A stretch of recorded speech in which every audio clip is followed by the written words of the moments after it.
been about affordable anamorphic lenses, then LAOWA has really come out of the gate swinging in 2024. These are the 1.5 times nanomorph anamorphic zooms by LAOWA for Super 35 cameras. The lenses are T2.9, come in a 28 to 55 and a 50 to 100, and they're available in both blue and amber flare variants. I've been shooting with them for the last month on my Komodo, and overall I really enjoyed the experience of shooting with them. I never really expected to be getting my hands on anamorphic zooms, let alone affordable anamorphic zooms that are lightweight and efficient to use. LAOWA have done a fantastic job with the build quality. They feel solid. The zoom, focus and aperture rings all very nicely dampened, as you'd expect and want from a cine lens. No complaints there. Pretty lightweight for cine zooms, let alone anamorphic zooms. With the focal range that you get between these two lenses, it's super efficient and effective to pack just two lenses over the 5 or 6 primes you would have to pack otherwise.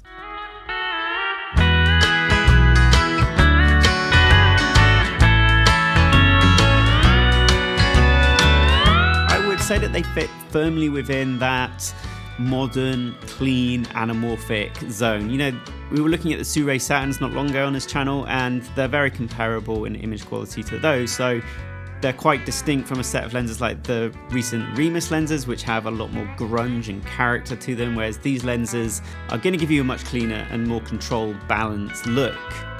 That's up to you whether you like that or not. You know, one of the benefits of shooting with cleaner lenses is that they do give you a bit of flexibility to mess around with the image in post. If you're trying to encourage clients to shoot anamorphic, then shooting with cleaner anamorphic lenses is always going to be an easier sell and give you a slightly more predictable image than, you know, shooting with something like the Remus lenses. If you're into lenses like the Sirui Saturn and the original nanomorph primes, then there's going to be a lot for you to like here.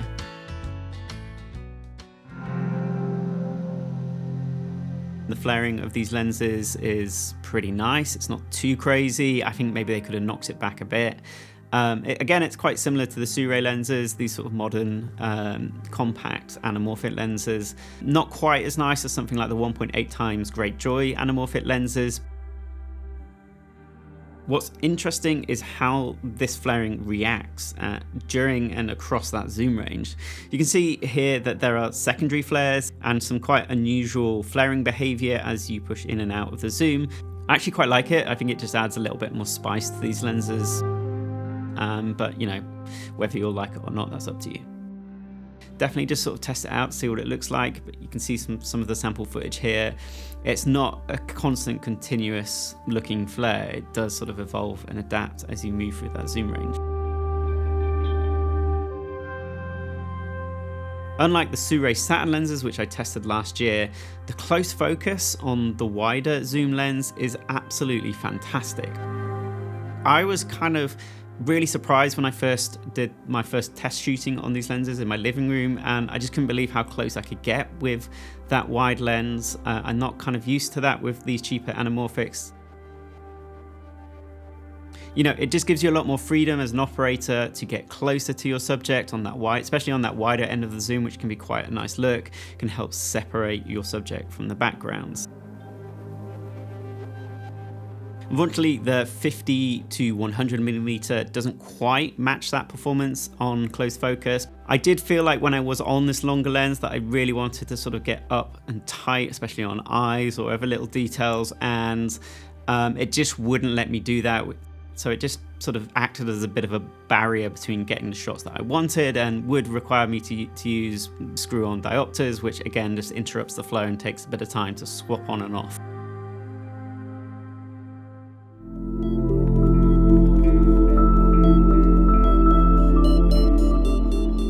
The other incredible thing I really want to point out about these lenses is that they are parfocal. That just means that if you set focus at one focal length and if you zoom in on the lens, that focus is going to maintain across the zoom spectrum. If you connect up a follow focus to the zoom wheel, you can get these really nice slow zooms and push-ins using this feature without having to pull focus, which would be quite difficult. What's cool is if you chuck on an anamorphic adapter such as LAOWA's own 1.33 times anamorphic adapter, you'll still get that parfocal behavior. So if you're using LAOWA's adapter, the 1.33, you'll effectively get 2 times anamorphic lenses. Generally, it looks great with a few caveats. This adapter will not work across the full range of the zooms in either lens. So on the wider lens, you'll get about 35 to 55, and on the 50 to 100, you will get full coverage. It won't vignette, but what you'll find is as you push up the focal length, the image will just become more fuzzy and soft and just pretty much unusable basically. So you'll only really get from around 50 to I guess around 70, 75. And you can combat that a little bit by stopping down. Generally, when using this adapter on either lens, I found that T4 was probably the sweet spot. I think on the wider zoom, you could just get away at shooting T2.9, but it is pretty soft. Now these lenses are quite sharp to begin with, so just bear in mind that this adapter and most adapters will shave a bit of sharpness off, but it's a good starting place with these lenses to begin with. And as I say, stopping down will help reclaim some of that sharpness. I would just say overall, it just kind of grunges up these lenses and adds a little bit more of that anamorphic magic that I think is perhaps lacking when you're using them natively. The flaring just looks a little bit more magic, and as we move the lens around, it just does some slightly more fun things. Getting these 2 times anamorphics via a zoom, it's just going to add a lot more speed to your workflow. Although you can only use it within narrow focal ranges, you get a lot more use out of it whilst using it just on a single lens.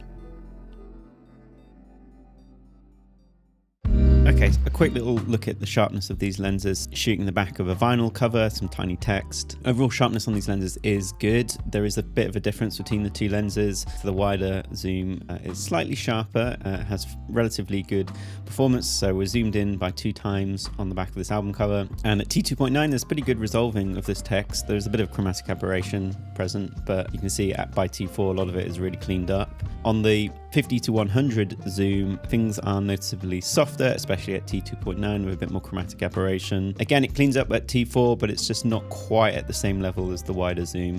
What does this mean in real world? Well, I did feel that I noticed that inherent softness of the 50 to 100 when I was out shooting. I don't think it really caused me any major issues.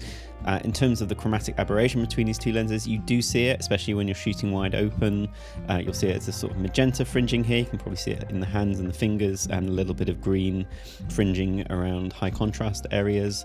But again, by T4, it sort of begins to disappear, and the lenses are quite clean. So no sort of major issues here. With the nature of anamorphic lenses, they do tend to be softer. They do tend to have more of these characteristics like chromatic aberration, and tend to be slightly fuzzier, and that's why we love them. Like the original Nanomorphs and the Sirui Saturns, these lenses do exhibit pincushion distortion. I think this is most apparent on the absolute wider shots, especially when you're shooting buildings or anything with straight lines, but of course you can also correct this pincushion distortion relatively easy in post using, standard tools and programs like DaVinci Resolve.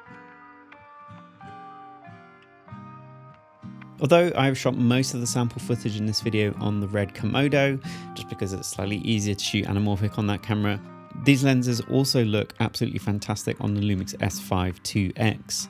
Obviously these are Super 35 lenses, but you still get coverage on these cameras. You can shoot in APS-C mode and access the lenses as if you were on a Super 35 camera.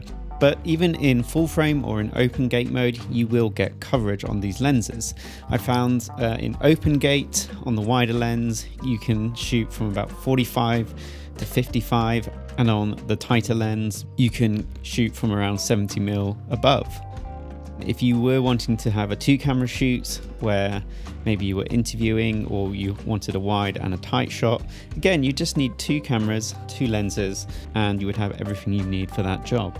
I have the lenses in PL, so they're very easy to hot swap between the RED Komodo and the LUMIX S5. Things to look out for when shooting on the LUMIX cameras. Obviously, these cameras do have excellent anamorphic IBIS, but the problem is that you're going to have to change your focal length as you zoom to make sure you're not getting any weird wobble or IBIS artifacting. You can see a little bit of it here. I find the Lumix cameras tend to have a slightly better performance in APS-C mode. They have a faster sensor readout, which just gives you a lot nicer motion, which better matches my Komodo with its global shutter. It also allows you to access 50 frames a second. But if you want to shoot full frame, open gate on this camera with these lenses, then yeah, it is possible if you choose the right focal length.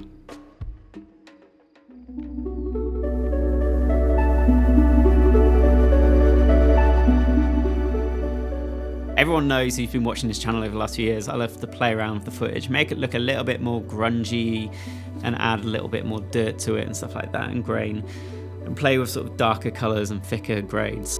These lenses don't stop me from doing that. They just mean I have to sort of play around and experiment a bit more in post. So you can see, you know, out of camera, this is the Rec 709 image.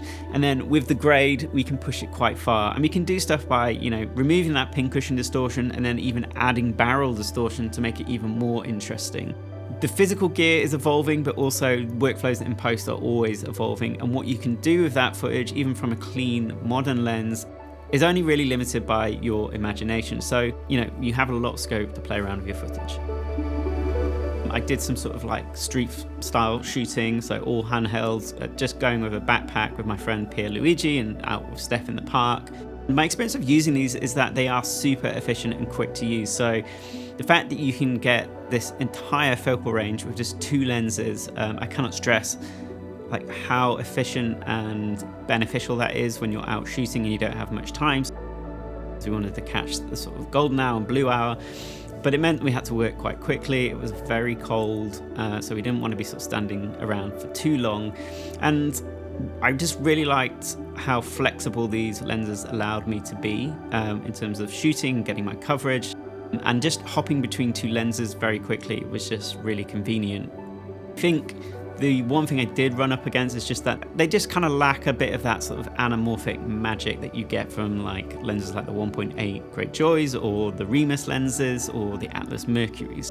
They're not the most romantic or fun or crazy lenses, and you know, that's okay. I think I could sell these lenses, the look of these lenses, to far more clients than I could with something a bit more funky and grungy, which would be a lot more specialist. And with the nanomorph lenses, especially these zooms, I feel like they're much more versatile and much more useful, and you're going to have, you know, you're going to get a lot more use out of them and are more likely to be able to bring them out on professional jobs and allow them to sort of earn their keep and your money back, essentially. If you want something that has that kind of subtle anamorphic look, you know, it will have flaring, it will have elliptical bokeh, stretch bokeh. I think if you are shooting a lot of creative projects like music projects or artist portraits, fashion and stuff where you want a bit more of that grunge, these might not be the right lens for you. If you want to look at it with your heart, yeah, they're not the most magical anamorphic lenses that you can buy. Those are 2 things you're probably going to be fighting when you're looking at these lenses.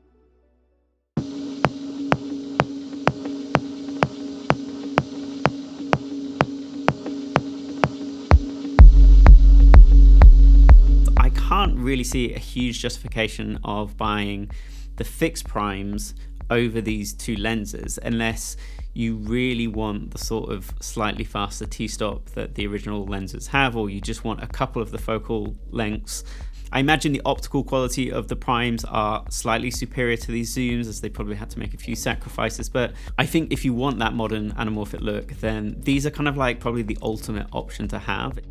Probably go as far as saying, you know, these are the best affordable anamorphic lenses that you can get across the Venn diagram of affordable anamorphic lenses.